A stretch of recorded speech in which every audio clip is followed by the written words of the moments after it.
Welcome to Surya's TV good evening news. మైలవరంలో వంగవీటి మోహన్ రంగా గారి జన్మదిన వేడుకల్లో వసంత కృష్ణ ప్రసాద్ పాల్గొన్నారు. 77వ బిఎం రంగా గారి జయంతి సందర్భంగా ఈరోజు మనం అందరం ఇక్కడ కలుస్తా ఉన్నాం. ఆయన పేదల కోసం ఆయన జీవితం అంకితం ఇచ్చి ఆ పేదల కోసం పేదలతో పనిచేస్తానే పదవులు అలంకరించి ఆ పదవుల్లో కొద్ది కాలమే ఉన్నప్పటికీ దాని ద్వారా ప్రజలకు చేసిన సేవే ఈ రోజు తెలుగు ప్రజలందరూ ఆయన గుండెల్లో పెట్టుకున్నారంటే కేవలం ఆయన పేదల కోసం చేసిన పోరాటమే. కానీ ఈ రోజు రాధాబాబు మటర్లు చేయవసరలా, దందాలు చేయవసరలా. కానీ రాధాబాబు ఈ రోజుకు తగ్గట్టు ఇలాగే ఉండాలి. ఆయన మంచి వ్యక్తి అనే విషయం ఈ ప్రపంచం అంతా గుర్తించింది. రాబోయే రోజుల్లో పదవులే ఆయన దగ్గరికి నెక్స్ట్ వస్తాయి. ఉన్నత పదవుల్లో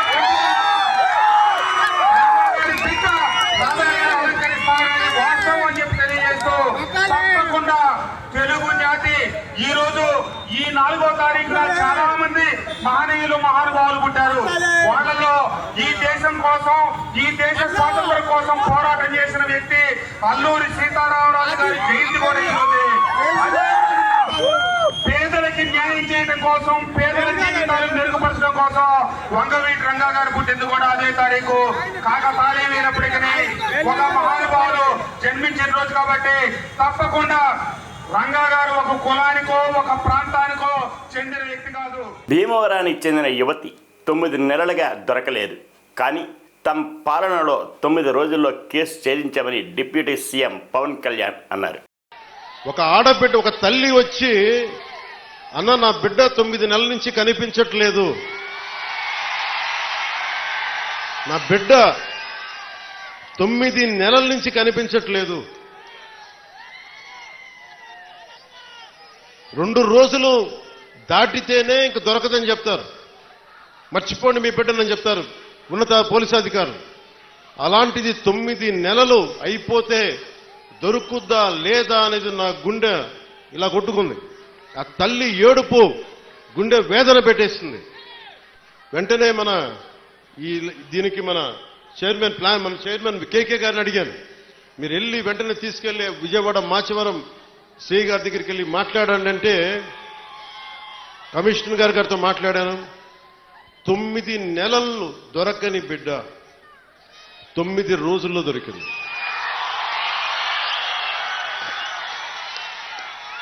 నేను ఈ 9 రోజులు నవరాత్రులాగా అయిపోయినాయి నాకు. ఆ బిడ్డ దొరుకుద్దా లేదా తల్లిని ఒకటే వేడుకున్నా. తల్లి ఒక ఇంట్లో పెంచిన ఆడబిడ్డ ఎటు వెళ్ళిపోయిందో తెలియదు, ఆ బిడ్డ దొరికే వరకు చూడు తల్లి అని చెప్పి ప్రతిరోజు రాత్రి ప్రార్థించాడు.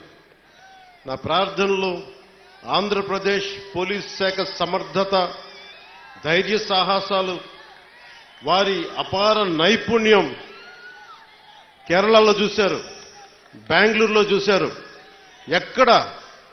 ఎక్కడ భీమవరం, ఎక్కడ విజయవాడ, ఎక్కడ జమ్మూ అండ్ కాశ్మీర్. ఆ బిడ్డ జమ్మూ అండ్ కాశ్మీర్లో దొరికింది. జమ్మూ అండ్ కాశ్మీర్ పోలీసు వెళ్ళి తీసుకొచ్చారు. ఇదే 30,000 మంది ఆడబిడ్డలు అదృశ్యం అయిపోతే ఒక్కరు మాట్లాడలే గత ప్రభుత్వం. మీరు ఎందుకు చెప్తున్నానంటే వంగవీటి మోహన్ రంగా ఒక వ్యక్తి కాదు, మహాశక్తి అని రాష్ట్ర మైన్స్ అండ్ ఎక్సైజ్ శాఖ మంత్రి కొల్లు రవీంద్ర అన్నారు. పేదల పాలిటి పెన్నిది, ఎవరి కష్టాల్లో ఉన్నా పోరాడే వ్యక్తి క్రీస్తు శిష్యులు వంగవీటి మోహన్ రంగా గారి 77వ జయంతి కార్యక్రమాన్ని ఈరోజు రాష్ట్ర వ్యాప్తంగా కూడా పెద్ద ఎత్తున నిర్వహించుకోవడం జరుగుతుంది. అలాగే ఈరోజు మచిలీపట్నంలో కూడా చాలా ప్రాంతాల్లో మరి రంగా గారి యొక్క జయంతి కార్యక్రమాన్ని, అన్నదాన కార్యక్రమాన్ని పెద్ద ఎత్తున నిర్వహిస్తున్నారు. ఆనవాయితీగా ప్రతి సంవత్సరం చిలకలపూడి మరి పౌండ్రంగ స్కూల్ సెంటర్లో ఇక్కడ ఆయన విగ్రహానికి పూలమాలలు వేసుకుని నివాళులు అర్పించుకోవడం జరిగింది. అలాగే ఇక్కడ ఇది ఆంధ్రాలోనే 3వ బొమ్మగా ఇక్కడ ఏర్పాటు చేయడం జరిగింది.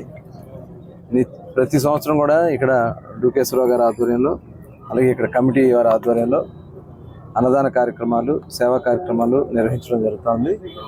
మనస్ఫూర్తిగా వారందరూ కూడా అభినందిస్తూ వంగవీటి మోహన్ రంగా గారు అంటే ఒక మహాశక్తి.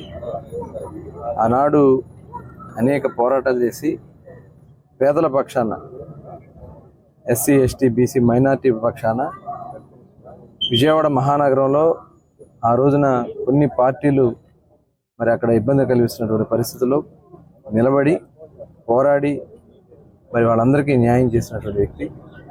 మరి రంగా గారు ఇప్పటికి కూడా చిరస్మరణ, ఎప్పటికీ కూడా చిరస్మరణగానే ఉంటారు. వారి ఆశయాలు మనం అందరం కూడా తీసుకుని ముందుకెళ్లాల్సినటువంటి అవసరం ఉంది. మరి ఆయనకు మరొకసారి మా ఘనమైన నివాళులు అర్పిస్తూ మరి ఈ కార్యక్రమాన్ని ఏర్పాటు చేసిన కమిటీ సభ్యుని మనస్ఫూర్తిగా అభినందిస్తాం. నగర కమిషనర్ స్వప్నికల్ దినకర్ విధుల నుండి రిలీవ్ అవుతున్న సందర్భంగా ఘనంగా వీడ్కోలు పలికారు. 2 సంవత్సరాలు, ఒక 3 మాసాలు ఇక్కడ చాలా మంచి మెమొరీస్ ఇక్కడ మనం అందరూ కలిసి పనిచేసాం. మన ఈ పార్క్స్ ఉండొచ్చు, dumping yard, excel dumping yard ఉండొచ్చు, అంతా గుడ్ డెవలప్మెంట్ చేయగలిగాం. ఇక్కడ అంబేద్కర్ స్టాచ్యూ ఉండొచ్చు, రివర్ ఫ్రంట్ డెవలప్మెంట్ ఉండొచ్చు, ఈ పబ్లిక్ నుంచి ఏదైనా ఇష్యూస్ ఉంటే అది అప్పుడు రెస్పాండ్ చేయడం, మీడియా మిత్రులతో పాటు మన విజయవాడ మున్సిపల్ కార్పొరేషన్ స్టాఫ్, సిబ్బంది, పబ్లిక్ అందరూ చాలా బాగా కలిసి పనిచేసాం. ఇప్పుడు ప్రమోషన్తో శ్రీకాకుళం వెళ్తున్నాను. విజయవాడ నుంచి దూరంగా వెళ్తున్నాను కాబట్టి చాలా బాధగా ఉంది. బట్ కానీ ప్రమోషన్కి వెళ్ళడం తప్పదు కాబట్టి thank you Vijayawada for all the support that you have given to me. ఇంకా అంబేద్కర్ స్టాచ్యూ కూడా చాలా బాగా చేయగలిగాం. సో నెక్స్ట్ కమిషనర్కి, నెక్స్ట్ అడ్మినిస్ట్రేషన్కి కూడా మీరు అలాగే సపోర్ట్ ఇవ్వాలి. మీడియా మిత్రులకి అందరికీ నా నమస్కారం. Thank you. అమరావతి పరిసర ప్రాంతాల్లో మహిళలపై దాడులు చేస్తుంటే పెట్టుబడిదారులు ఏ విధంగా వస్తారని ఆయన ప్రశ్నించారు. రాష్ట్రంలో అసలు లా అండ్ ఆర్డర్ ఉందా అని ప్రశ్నించారు మాజీ మంత్రి వెల్లంపల్లి. వాళ్ళు పాపం చిన్న నాయకులు, వాళ్ళ మీద మీ ప్రతీకారాలు నాకు అర్థం కావట్లేదు. 164 సీట్లతో మీరు గెలిచారు. ఇంకా మీకు ఈ రాష్ట్రాన్ని ఏ విధంగా అభివృద్ధి చేయాలో ఆలోచించండి. మీరు అమరావతి క్యాపిటల్ అని చెప్పి అంటున్నారు, బాగానే ఉంది. కానీ ఇదే అమరావతిలో శాంతి భద్రత లేకపోతే ఏ ఒక్కరు వస్తారు మీ దగ్గరికి? ఏ ఒక్కరు వస్తారు? ఒక మహిళను చూడకుండా చుట్టు పట్టుకొని ఎంపీపీని ఇష్టం వచ్చినట్టు అక్కడన్న లేడీస్తో కొట్టించడం. వాళ్ళ మదర్ కూడా ఈరోజు హాస్పిటల్లో ఉన్నారు. హాస్పిటల్లో ఉండి ఇప్పుడు అదే జేసీబీతో ఈ స్థానిక ఎమ్మెల్యే మేసాలు తిప్పుతూ, తొడలు తిప్పుతూ అక్కడ ఉన్న పోలీస్ అధికారిని తోసేస్తూ, సిఏ అని చెప్పకుండా, ఏసీపీలను కాకుండా వాళ్ళందరినీ కూడా పక్కకు తోసేసి ఆ బిల్డింగ్ దుర్మార్గంగా కూల్చేస్తున్నారు. దుర్మార్గంగా అక్కడున్న వైసీపీ కార్యకర్తల నాయకులనేమో అక్కడ రాకుండా అడ్డుకోవడం పోలీసు వాళ్ళు, అదేవిధంగా తెలుగుదేశం వాళ్ళు బరి తెగించి పేదల ఆస్తుల మీదకి వెళ్ళిపోయి దుర్మార్గాలు చేయడం ఏంటి? ఇది ఎక్కడ పోతుంది అసలు? ఇది ఎప్పుడు అసలు ఎక్కడికి పోతుంది? లాండ్ ఆర్డర్ ఎక్కడికి పోతుంది? ఈ రోజు కూడా ఎంపీపీ భర్త మీద తప్పుడు కేసు పెట్టి కోర్టుకి వెళ్తే అక్కడ కూడా కొన్ని వందల మందితో నుంచున్నాడంట. ఏంటి ఇక ఈ పనికి మాలిన పనులేంటి? నువ్వు ఎమ్మెల్యేగా గెలిచావు.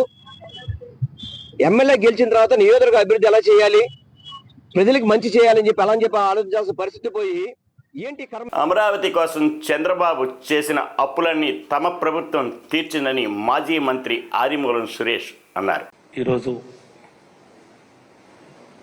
కొంత సమయం కింద, అంటే 3 గంటల క్రితం గౌరవ ముఖ్యమంత్రి వర్యులు శ్రీ నారా చంద్రబాబు నాయుడు గారు సిఆర్డీఏ మీద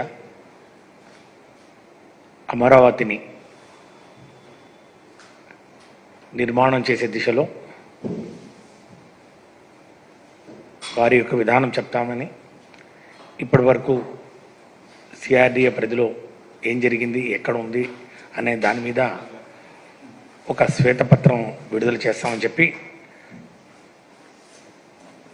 ఒక ప్రజెంటేషన్ ఇవ్వడం జరిగింది. ఆ ప్రజెంటేషన్ నేను కూడా చూడడం జరిగింది. అది శ్వేతపత్రం అని చెప్పేదానికన్నా పచ్చపత్రం లేకపోతే వైసీపీ ప్రభుత్వం మీద నీలాప నిందలు వేసే పత్రం నిరాధారంగా ఆధారాలు లేకుండా అభియోగాలు మోపుతూ 5 సంవత్సరాల కాలంలో వైసీపీ అమరావతి నిర్మాణాన్ని అడ్డుకుందని ఒక అంశాన్ని తీసుకొచ్చే ప్రయత్నం చేస్తూ అమరావతి విధ్వంసానికి వైసీపీ ప్రభుత్వం పాల్పడిందని, 5 సంవత్సరాల కాలంలో అమరావతి నిర్మాణం పనులు ఏమీ జరగలేదని, ఏం చేసినా కూడా అది వారి హయాంలో 2014-19 తెలుగుదేశం పార్టీ ప్రభుత్వం ఉన్న కాలంలో జరిగిందనే ఒక వాదనను వినిపించే ప్రయత్నం చేశారు. కానీ సఫలం కాలేకపోయారు. ఎందుకంటే ఆధారాలు ఏమీ లేకుండా రాజకీయ కోణంలో ఆ యొక్క ప్రజెంటేషన్ సాగిందనే విషయాన్ని కూడా ఈరోజు మీ అందరికీ మనవి చేసుకుంటా ఉన్నాను. ఒక శ్వేతపత్రం రిలీజ్ చేయాలన్నప్పుడు ఏ అంశం మీదైనా కూడా వాస్తవాలు, గణాంకాలు, ఆధారాలతో పాటు వాటిని కోట్ అన్కోట్ చేస్తూ ప్రజెంటేషన్ చేస్తే బాగుండేది. రానున్న 3 నెలల కాలంలో రాష్ట్రంలో 1 కోటి టన్నుల ఇసుక అందుబాటులో తీసుకురానున్నట్లు మంత్రి కొల్లి రవీంద్ర తెలియజేశారు. ఫ్రీ శాండ్ ప్రతి ఒక్కరికి అందుబాటులో ఇవ్వాలని నిర్ణయం తీసుకోవడం జరిగింది. దానికి తగిన విధంగా గైడ్లైన్స్ తయారు చేసుకోవడం, టోటల్ అవైలబిలిటీ రాబోయే 3 నెలల వరకు, ఎందుకంటే వర్షాలు సీజన్ వస్తుంది కాబట్టి ఈ 3 నెలలకి మనం ముందు టోటల్ గైడ్లైన్స్ కానీ టోటల్ దాన్ని ఎలా చేయాలనేది ఒక విధి విధానాలన్నీ కూడా తయారు చేసుకుని రమ్మని చెప్పడం జరిగింది. ఇది నిజంగా ఒక శుభపరిణామం. ఆంధ్రప్రదేశ్ రాష్ట్రంలో ఇవాళ కన్స్ట్రక్షన్ యాక్టివిటీ గత 5 సంవత్సరాలు పూర్తిగా నిర్వీర్యం అయిపోయింది, భ్రష్టు పట్టిపోయింది. ఆదాయంగా మరి పేదవాళ్ళని దోచుకున్నటువంటి రంగం ఏదైనా ఉందంటే ఈ శాండ్ వల్లే ఇది పెద్ద ఎత్తున జరిగింది. అలాంటి పరిస్థితులు మళ్ళీ రాకుండా ఉండాలి. ప్రతి ఒక్కరికి ఇన్ టైం అవైలబిలిటీ కూడా ఎక్కడ కూడా లేదు అనేది లేకుండా ప్రతి ఒక్కరికి అందించాలి. కన్స్ట్రక్షన్ యాక్టివిటీ నిరంతరాయంగా ఈ రాష్ట్రంలో జరగాలనేది మరి ముఖ్యమంత్రి గారి యొక్క ఆలోచన. దానికి తగిన విధంగా మరి కొన్ని గైడ్లైన్స్ కూడా మాకు ఇవ్వడం జరిగింది. ఎందుకంటే అక్కడ రీచ్లో మేము ఉచితంగా వారికి కావాల్సినంత తీసుకుని వెళ్ళొచ్చు. కన్స్ట్రక్షన్ సరిపడా ఎక్స్కవేషన్ కానీ ఇవన్నీ కూడా అక్కడ డిస్ట్రిక్ట్ కలెక్టర్స్ మానిటర్ చేస్తారు. దానికి సంబంధించి జిల్లా అధికారులు దానికి ఎలా చేయాలి ఏంటనేది కూడా వాళ్ళు అక్కడ చూసుకుంటారు. ఎందుకంటే 5 సంవత్సరాలు చూసాం. 9వ నెల వరకు గవర్నమెంట్ వచ్చింది జూన్లో వస్తే 9వ నెల వరకు అంటే దాదాపు 3-4 నెలలు, దాదాపు 5 నెలలు అసలు శాండ్ అవైలబిలిటీ లేకుండా చేశారు టోటల్. దానివల్ల చాలామంది భవన నిర్మాణ కార్మికులు కానీ కన్స్ట్రక్షన్ యాక్టివిటీస్ కానీ టోటల్ ఆగిపోయినాయి. ఏదైతే ఇవాళ శాండ్ని చూసుకొని కన్స్ట్రక్షన్ యాక్టివిటీస్లో దాదాపు 40 రంగాల పైన ఆధారపడి ఉంది. దాంట్లో రాహుల్ గాంధీ హిందువులను హింసావాదులుగా అభివర్ణించడం హేయమని ఎన్టీఆర్ జిల్లా బీజేపీ అధ్యక్షుడు శ్రీరామ్ తీవ్రంగా ఖండించారు. పార్లమెంట్లో ప్రతిపక్ష నాయకుడైనటువంటి రాహుల్ గాంధీ హిందువులను, అదేవిధంగా హిందువులంతా కూడా భక్తిగా కొలిచేటువంటి మహాశివుడి యొక్క త్రిశూలాన్ని కూడా కించపరిచే విధంగా అవమానకరంగా హిందువులంతా కూడా హింసని ప్రేరేపించే వాళ్ళని, హిందువులంతా దుర్మార్గులని, దాడులు చేసే వాళ్ళని కించపరిచే విధంగా ఏదైతే మాట్లాడడం ఉందో దీన్ని ముఖ్యంగా భారతీయ జనతా పార్టీ, ముఖ్యంగా హిందూ సంఘాలన్నీ కూడా తీవ్రంగా ఖండిస్తూ ఉన్నాయి. ఏ పార్లమెంటు సాక్షిగా ఈ యొక్క రాహుల్ గాంధీ ఈ హిందువులను కించపరిచే విధంగా మాట్లాడాడో అదే పార్లమెంటు సాక్షిగా ఈ మాటలన్నింటినీ వెనక్కి తీసుకోవాలని చెప్పి భారతీయ జనతా పార్టీ హిందూ సంఘాలన్నీ కూడా డిమాండ్ చేస్తూ ఉన్నాయి.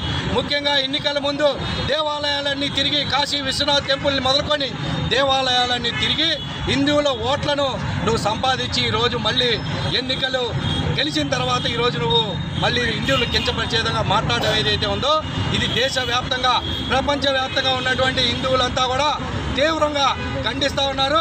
వెంటనే క్షమాపణ చెప్పని పక్షంలోని తప్పకుండా దేశవ్యాప్తంగా భారతీయ జనతా పార్టీ హిందూ సంఘాలతో కలిసి తప్పకుండా ఉద్యమాలు చేసి మెడలో వంచైనా క్షమాపణ చెప్పే వరకు కూడా భారతీయ జనతా పార్టీ హిందూ సంఘాల తరఫున హిందువుల తరఫున పోరాడుతుందని చెప్పి ఈ సందర్భంగా రాజీవ్ గాంధీకి కాంగ్రెస్ పార్టీకి కూడా హెచ్చరిస్తా ఉన్నాం. ఈ వార్తలు ఇంతటితో సమాప్తం.